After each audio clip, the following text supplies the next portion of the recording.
Rutherford experiment में alpha particle scatter हो गए थे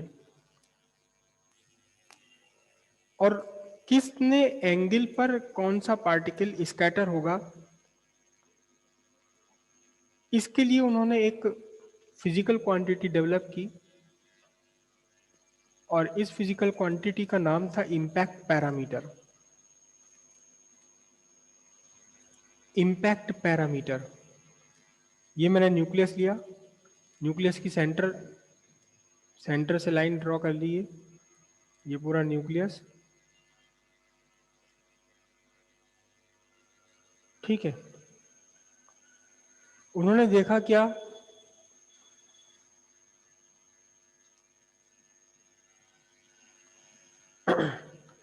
जब अल्फा पार्टिकल न्यूक्लियस से बहुत ज्यादा डिस्टेंस से गुजरता है, ये अल्फा पार्टिकल, यहां से अल्फा पार्टिकल आ रहा था, ये न्यूक्लियस है, और न्यूक्लियस से जब बहुत ज्यादा डिस्टेंस पे गुजरता है तो अनडेविएटेड पास हो गया, ये अनडेविएटेड निकल गया, यानी थीटा इसके लिए angle of deviation theta, theta approximately 0 है। जब ये न्यूक्लियस के और पास से आता है, थोड़ा और पास से आया, तो न्यूक्लियस के पॉजिटिव से हल्का सा ये डेविएट हो जाता है, मतलब थीटा ग्रेटर देन 0। कब? जब ये न्यूक्लियस के थोड़ा सा पास से आया। न्यूक्लियस के और ज्यादा पास अगर ये आता है तो अब इसका जो डेविएशन है वो थोड़ा सा और ज्यादा डेविएशन होगा, ये डेविएशन हो गया यहां तक। और जब न्यूक्लियस के काफी पास से आना है, इसको काफी पास आ रहा है, तो फिर इसका डेविएशन जो इसका नॉर्मल पास था उससे 90 डिग्री से भी ग्रेटर हो जाता है। समझ रहे हैं आप?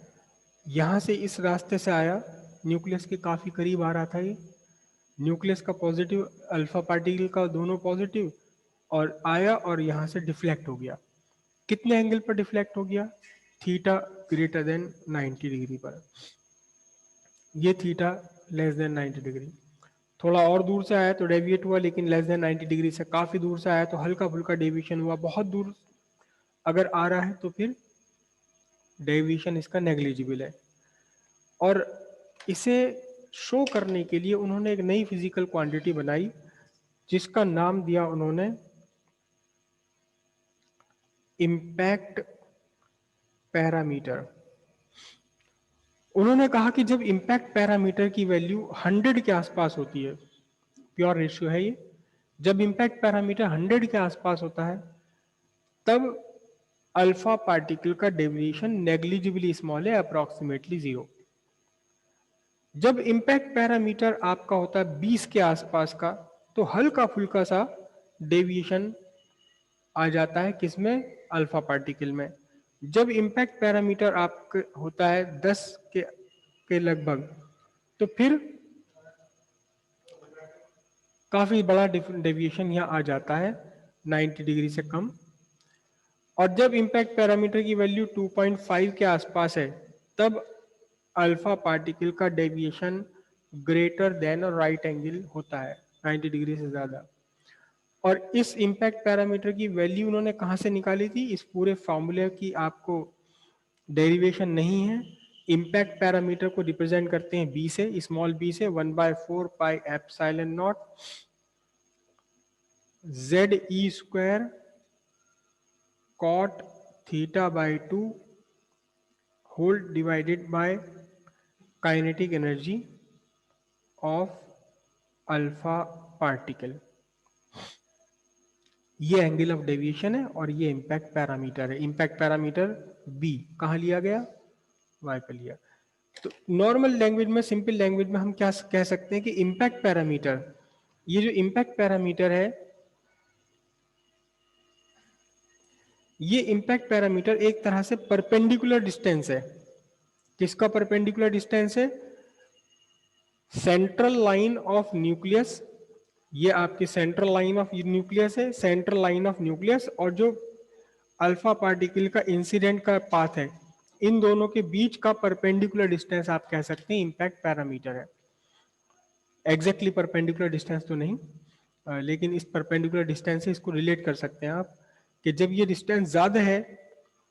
हाँ, एक बात और कि ये परपेंडिकुलर डिस्टेंस तब लेना जब अल्फा पार्टिकल न्यूक्लियस से काफी दूर है, यहां आकर नहीं लेना ये डिस्टेंस, ये वाला डिस्टेंस नहीं लेना।